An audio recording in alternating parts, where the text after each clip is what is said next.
করব না। আমি চুপচাপ নিজেকে তৈরি করব যতদিন না আমি আমার স্বপ্নের কাছাকাছি পৌঁছাই। এই যাত্রায় পড়বে, উঠবে, আবার পড়বে, কিন্তু থামবে না। থামা মানেই শেষ।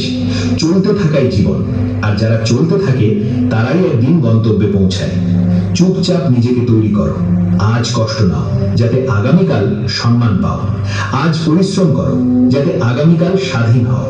আজ নিজের সাথে কঠোর হও যাতে আগামীকাল জীবন তোমার সাথে নরম হয়।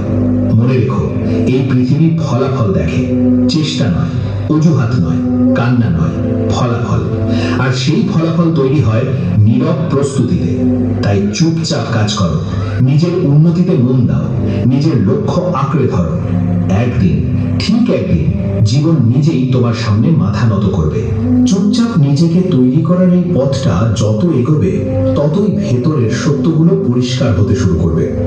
তখন তুমি বুঝবে আসল শত্রু বাইরের কেউ না, আসল শত্রু তোমার ভেতরের ভয়, সন্দেহ আর আলস্য। এই তিনটি জিনিস মানুষকে ধীরে ধীরে ভিতর থেকে শেষ করে দেয়। আর যে মানুষ এগুলোকে জয় করতে পারে তাকে আর কেউ থামাতে পারে না।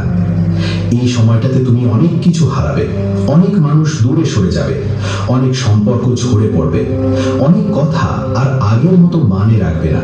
কিন্তু ভয় পেও না, কারণ যা তোমার পথের বোঝা তা ঝরে পড়বেই। জীবন যখন তোমাকে নতুন করে গড়তে শুরু করে তখন পুরনো জিনিসগুলো জায়গা ছেড়ে দেয়। এটা ক্ষতি না, এটা প্রস্তুতি। তুমি দেখবে আগের যেসব জিনিসে আনন্দ পেতে সেগুলো আর টানে না। আগের মতো আড্ডা ভালো লাগে না, ফাঁকা সময় ভালো লাগে না, ভিড়ের মধ্যে থেকেও নিজেকে একা মনে হবে। এই একাকিত্বকে ভয় পেও না। এই একাকিত্বই তোমাকে শক্ত বানাচ্ছে। এই নীরবতাই তোমার ভেতরের কণ্ঠস্বরকে জোরালো করছে। এই পথে চলতে গিয়ে এমন দিন আসবে যেদিন মন বলবে থাক, আর না, অনেক হয়েছে। কিন্তু ঠিক সেদিনই তোমাকে নিজেকে সবচেয়ে শক্তভাবে ধরতে হবে। কারণ ভেঙে পড়ার ঠিক আগের মুহূর্তেই মানুষ সবচেয়ে কাছাকাছি থাকে তার পরিবর্তনের।